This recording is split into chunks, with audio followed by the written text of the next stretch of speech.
Here's the deal on these dock lights. The dock lights, when you put them in the water, they attract the plankton. And the plankton attracts the bait fish. And then the bait fish, look at them all going around, it's traveling clockwise. That's all bait going around in circles. And then the bait fish obviously attract the game fish. It's just short, quick strips followed by a pause. And that pause lets the fly sink. It looks like an injured bait fish. Yeah. They usually hit it on the pause. I'm not. There he goes. Good job, buddy. Let's get him close. That's a little guy. And just every day, it's like these dock lights it's like having a box of chocolate. You just never know what you're gonna get inside. This is probably a 1-year-old striped bass, a little guy. And what's interesting, Jimmy, is these fish on Lanier, every one of these fish on Lanier is put in as a fingerling, 1 inch. Tiny. Tiny. They don't reproduce on Lake Lanier. So Yeah. we put these fish in, the DNR puts them in, a 1 inch long, and then You after grew that much in a year. in a year. And then in another year, this fish will be about 2.5 pounds, and then they put on 4 pounds a year. Wow. The lake record is 47 3/4 pounds. Let's get this guy back in it. These lights will pull in, they'll pull in crappie, they'll pull in carp. They'll also pull in Kentucky spots and largemouth. You can do this in a freshwater or a saltwater environment.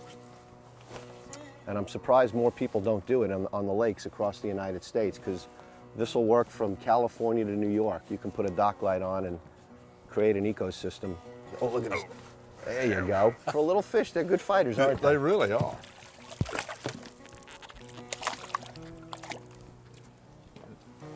And the action is nonstop. The action is, you know, Jim, if you come back next week, there'll probably be 10-pound fish on this light.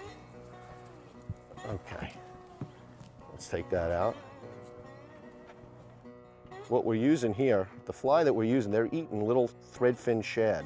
And what we're using here is a little fly, Jimmy, that's tied on a jig hook, a 60-degree bend jig hook. So it rides hook up.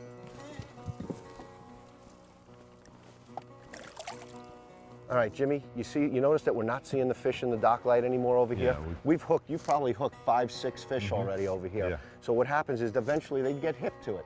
So now what we're gonna do is gonna let this light sit for a little bit. We're gonna go over to the other light, see if some of those fish moved over there to feed. And will things calm down here? They will, and in about 20, 30 minutes, you can come back. You know what's nice about the fly you're fishing, Jim, that I failed to mention? All they are just keel-weighted jig hooks. You know, we put a little nymph weight, probably about a 32nd of an ounce nymph weight on the back, and we tie it right near the bend of the hook. And that just gives it enough weight towards the rear that when you strip and stop, that fly just darts left and right. Oh, there you go. Oh, yeah. Nice job, Jimmy. That's not a 12-incher. Got him away from it. Oh, much nicer. Now, this is that 2 pounds out here, Henry? In my boat, we'll call it 6, but it's probably about 3 or 4. There you go. That's a little more typical.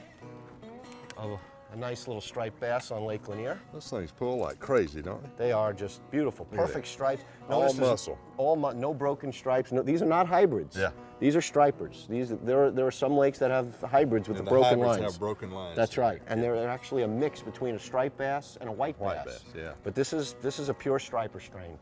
Good job, buddy. Great fish. Let's do it again.